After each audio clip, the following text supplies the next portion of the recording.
성경 이야기를 좀 할까요? 성경은 구약과 신약으로 나뉘지요.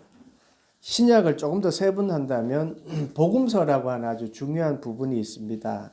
마태복음, 마가복음, 누가복음, 요한복음, 이건 이제 사복음서라고 합니다. 사복음서는 특별히 예수님의 행적과 또 예수님의 말씀에 중심으로 이루어져 있지요. 그래서 동일한 사건을 각자의 마태의 시각과 누가의 시각이 각기 다르게 평가하고 있어서 말씀을 이해하는 데 참 도움이 됩니다. 오늘 본문은 누가복음은요, 그 복음서에 공통된 부분이 많음에도 불구하고 첫 문장이 좀 특이합니다. 마태복음의 첫 문장 1장 1절 어떤지 기억하세요? 아브라함과 다윗의 자손 예수 그리스도의 계보라. 마가복음의 시작은요, 하나님의 아들 예수 그리스도의 복음의 시작이라. 요한복음은요, 태초의 말씀이 계시니라. 이 말씀이 하나님과 함께 계셨으니 이 말씀은 곧 하나님이시니라. 뭔가 좀 무게감이 있어 보이고 좀 장엄한 느낌이 들잖아요.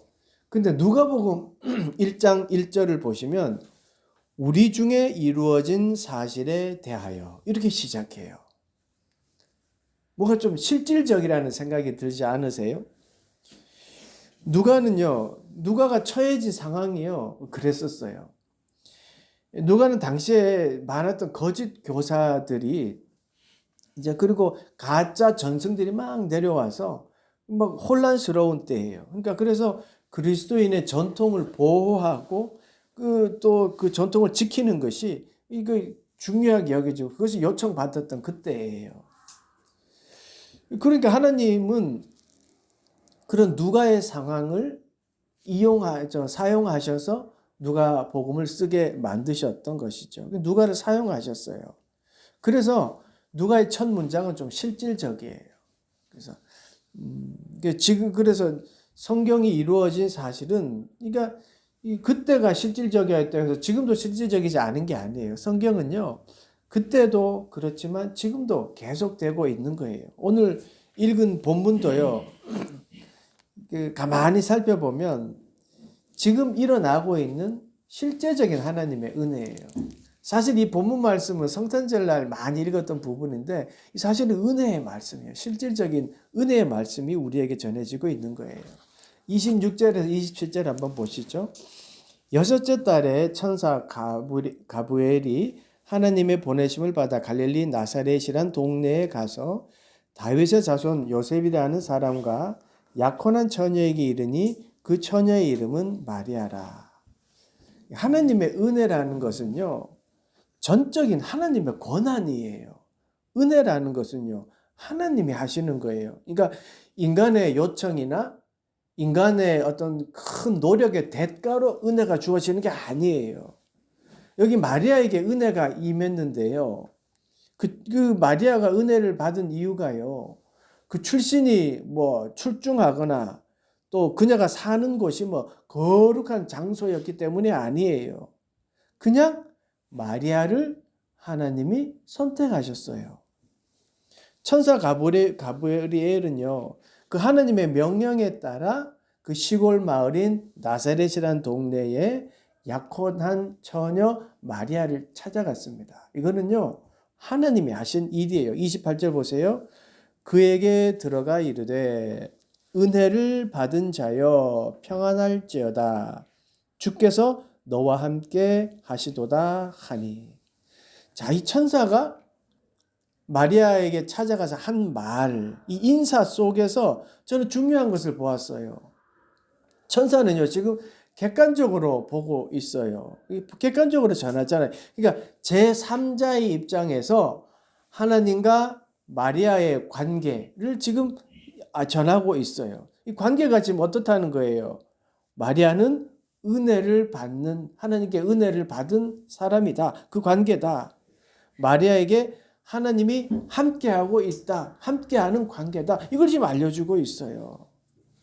마리아가 하나님이 나와 함께하고 있다라는 사실을 알고 지냈을까요? 그렇지는 않았다고 생각이 들어요. 지금 이렇게 천사가 등장해서 그것을 알려줘 깨닫게 했잖아요. 알려주어서 알게 된 거예요.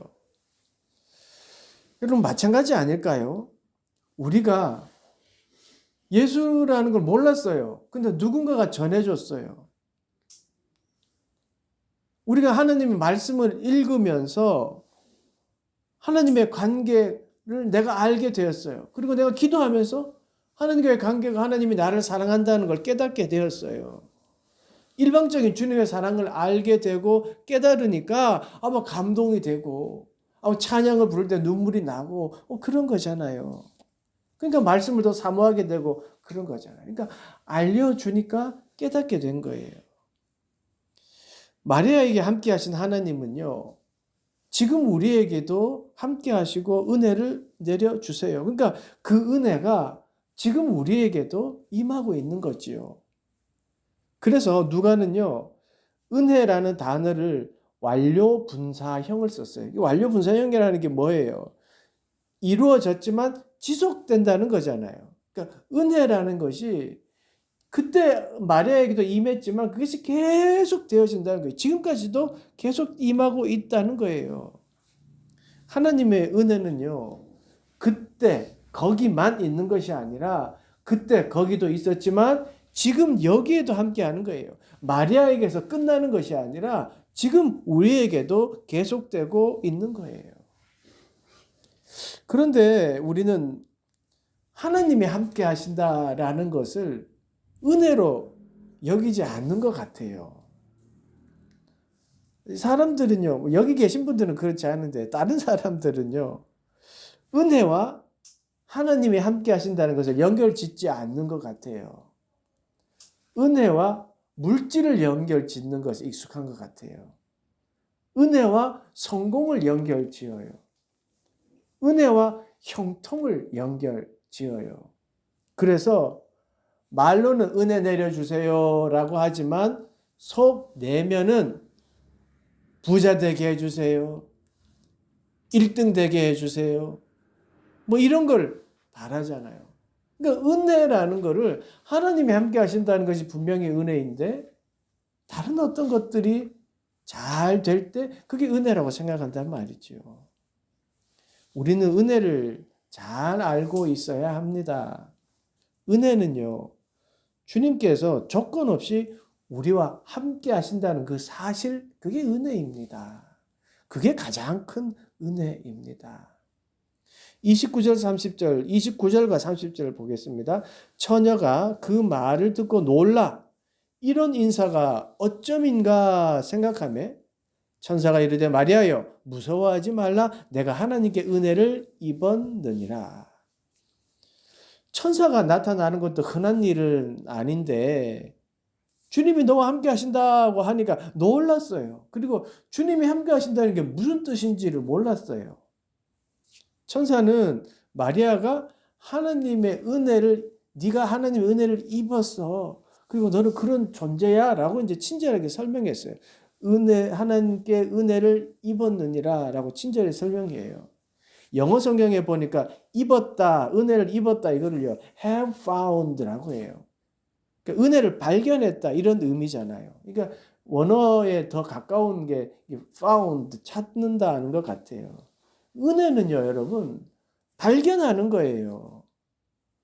그러니까 내가 쟁취하고 획득하는 게 아니에요. 그냥 발견하는 거. 하나님이 이미 내려주셨던 걸 내가 발견하는 거예요. 그러니까 은혜를 발견하고 발견하지 못하고는 나한테 달려있는 거예요. 하나님이 이미 은혜를 주셨는데 그래서 우리가 지나고 나서 뭐라 그래요? 아, 그게 하나님의 은혜였구나 라고 하잖아요. 왜냐하면 그때는 발견하지 못했으니까. 지나고 나서 깨닫고 또 성경 말씀을 보고 은혜가 임하니까 아, 이게 은혜였구나 깨닫게 되는 거잖아요. 지금도요, 여러분. 하나님의 은혜가 여러분을 덮고 있습니다. 근데 그것을 발견하지 못하고 다른 은혜를 막 찾고 그러고 있는 건 아닌지 모르겠어요. 마리아가 자기에게 주어진 은혜를 발견하는 과정을 한번 보세요. 31절, 32절입니다. 보라, 내가 잉태하여 아들을 낳으리니 그 이름을 예수라 하라. 그가 큰 자가 되고 지극히 높으신 이의 아들이라 일컬어질 것이요 주 하나님께서 그 조상 다윗의 왕위를 그에게 주시리니 영원히 야곱의 집을 왕으로 다스릴 것이며 그 나라가 무궁하리라. 마리아는요, 구세주를 잉태할 것을, 메시아를 잉태할 것이라는 것을 천사를 통해 전해 듣습니다. 그런데 이거는요, 하나님이 마리아를 선택하셨고 마리아만 할 수 있는 거잖아요. 하나님이 마리아를 선택했고 마리아에게 그 일을 맡기신 거예요. 그래서 그 일을 이루셨어요. 우리가 은혜에 대해서 오해하는 부분이 이런 거예요. 하나님이 나에게 주신 은혜, 이거는 하찮게 여겨요. 아무것도 아닌 것처럼 여기고 혹은 몰라요. 그러면서 내가 마리아가 되려고 해요. 그런 기적이 일어나기를 바라요. 그런 일이 나에게 일어나기를 바라면서 살아요. 분명 저 일은 저 사람에게 필요해서 그것을 하나님이 그 사람을 통해서 이루어 가시는 건데 그게 내가 내 거에 돼야 된다고 생각하는 거예요. 내가 큰 교회 만들어야 되고 내가 큰 교회 지어야 되고 하나님이 나에게 안 주신 건데 내가 그걸 해야 된다고 생각하니까 늘 은혜가 없는 것 같은 거예요. 내 머릿속에는 늘 부자가 돼야 되고 내 머릿속에는 늘 성공해야 된다는 생각이 있는데 그게 안 이루어진다고 생각되니까 하나님이 나를 통해서 하고자 하시는 일들에게는 하찮게 여기는 거예요. 그러니까 늘 불안하고 힘든 거예요. 은혜가 없는 사람 같은 거예요. 나에게 주신 하나님 은혜를 찾아야 되는 거예요. 34절 보세요. 마리아가 천사에게 말하되 나는 남자를 알지 못하니 어찌 이 일이 있으리까? 어찌 이 일이 있으리까? 마리아도 스스로 감당되지 않는 일이라고 여겼어요. 그래서 어떻게 이런 일이 나에게 일어날 수 있어요? 라고 어찌 보면 당연한 질문을 합니다. 우리의 모습 같기도 해요. 하나님이 나에게 주신 일, 지금 기적적인 어떤 일들을 말했기 때문에 지금 이렇게 나타나는 거지. 만약에 조그만한 일을 이야기했다면 못 알아듣고 있는 것 같기도 해요. 마리아의 생각에 불가능한 거잖아요. 여러분 생각해 보세요. 마리아는 결혼하지 않았어요. 그런데 임신할 것이라고 이야기하는 거예요. 그것도 자기 몸에서 메시아가 태어날 것이라고 말하는 거예요. 마리아가 현실을 보세요. 작은 마을이에요. 조그마한 일이 있어도 금방 마을 사람들이 다 알 거란 말이에요. 그런데 처녀가 배가 불러올 일들을 지금 말하는 거예요. 사람의 눈초리를 어떨 건지 예상했지 않았겠어요? 마리아가 그런 걸 다 예측했겠죠. 그래서 당연히 불가능합니다. 라고 해요.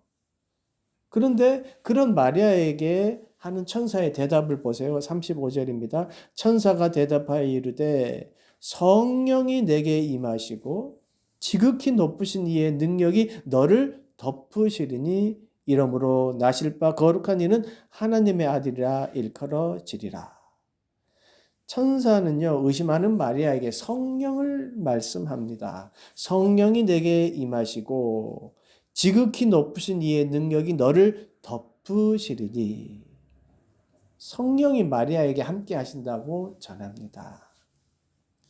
마리아는요, 두려움의 현실을 보고 무서워하지만 능력의 성령이 덮어 주신 거예요. 천사가 그 성령의 은혜를 지금 전하고 있습니다. 의심하는 나를 덮는 거예요, 여러분. 의심과 두려움이 완전히 사라지는 것이 아니라 덮는 거예요. 성령이 나를 감싸 안아서 더 이상 그 두려움과 무서움이 나를 주관하지 못하게 하는 거예요. 이게 은혜예요. 내 생각대로 이루어지는 것이 은혜가 아니고요. 똑같은 현실이지만 성령의 도우심으로 성령이 나를 덮고 있다는 걸 깨닫는 것, 이게 은혜라는 겁니다. 결정적으로요, 37절 천사가 전하는 말씀을 보세요. 대저 하나님의 모든 말씀은 능하지 못하심이 없느니라. 하나님께는 불가능한 일이 없습니다. 그렇다고요, 막 영화처럼 불이 번쩍해서 예수님이 이 땅에 탁 나타나고 그렇게 하지 않으셨어요. 인간 마리아를 사용하셨습니다. 마리아의 믿음과 그의 순종을 통하여 예수 그리스도가 이 땅에 오셨습니다. 왜 그렇게 하셨습니까? 하나님이 순종의 사람, 은혜의 사람과 함께 일하시기 때문입니다. 지금도 하나님은 불가능한 일이 없습니다. 그럼에도 불구하고 고통당하고 어려움 당한 사람이 있는 이유가 왜 그렇습니까? 은혜의 사람을 통하여 하나님의 나라를 만들어 가시기 위함입니다. 여러분이 그 은혜의 사람 아닙니까? 예수 그리스도의 은혜를 입고 내가 성경 읽고 예배 드리면서 여러분을 통하여 하나님 분명히 은혜를 내려주셨습니다. 그 은혜를 발견하고 그 은혜를 가지고 살아가야 되는 것이지요. 38절입니다. 마리아가 이르되 주의 여종이오니 말씀대로 내게 이루어지이다 하매 천사가 떠나가니라. 성령이 깨닫게 해주니까 마리아가 변화되어요. 은혜의 사람이 되어요. 불가능이라 여겼던 일이지만 하나님이 하신다라는 믿음이 생겨요. 내가 하는 것이 아니라 하나님의 말씀이 이루신다 하는 그 확신이 마리아에게 생겼어요. 말씀대로 내게 이루어지이다. 그런 고백을 해요. 이게 은혜라는 겁니다. 나는 못하지만 하나님은 하실 수 있다. 이게 은혜, 고백이 은혜의 고백입니다. 어찌 이 일이 있으리까? 라고 했던 마리아였지만 성령이 임하니까 하나님께서는 불가능이 없다라는 믿음이 생겼어요. 은혜가 자신을 덮은 거예요. 그러니까 의심의 질문이 고백으로 바뀌었습니다. 말씀대로 내게 이루어지이다 라고요. 하나님의 은혜를 발견하지 못하니까 현실만을 바라봤어요. 이 조그마한 마을에서 내가 임신하면 그 핍박을 어떻게 받냐. 율법에 의하면 돌 맞아 죽을 텐데. 정혼한 요셉에게는 뭐라고 이야기하나. 아마 그 걱정으로 아마 밤잠을 설쳤을지도 몰라요. 그런데 성령의 은혜가 무엇인지를 알고 나니까 그 말씀대로 이루어지다 라고 했습니다. 사랑하는 여러분, 은혜는요, 형통이나 성공으로 내가 은혜 받았다 안 받았다 구분하는 것이 아닙니다. 은혜에 구분이 있다면 나 자신의 변화입니다. 마리아가 은혜를 모를 때는 하나님의 말씀을 전에 듣고도 현실적으로 보았습니다. 예측 가능한 불합리하고 부정적인 일들을 보고 무서워했습니다. 그러나 성령의 감싸 안으심의 은혜를 깨닫자 그의 고백은 바뀌었습니다. 불신이 믿음으로 바뀌었습니다. 주의 여종이오니 말씀대로 내게 이루어지이다. 하나님의 말씀을 전적으로 의지하고 믿었습니다. 이렇게 하나님의 말씀을 믿어지는 것, 이것이 은혜입니다.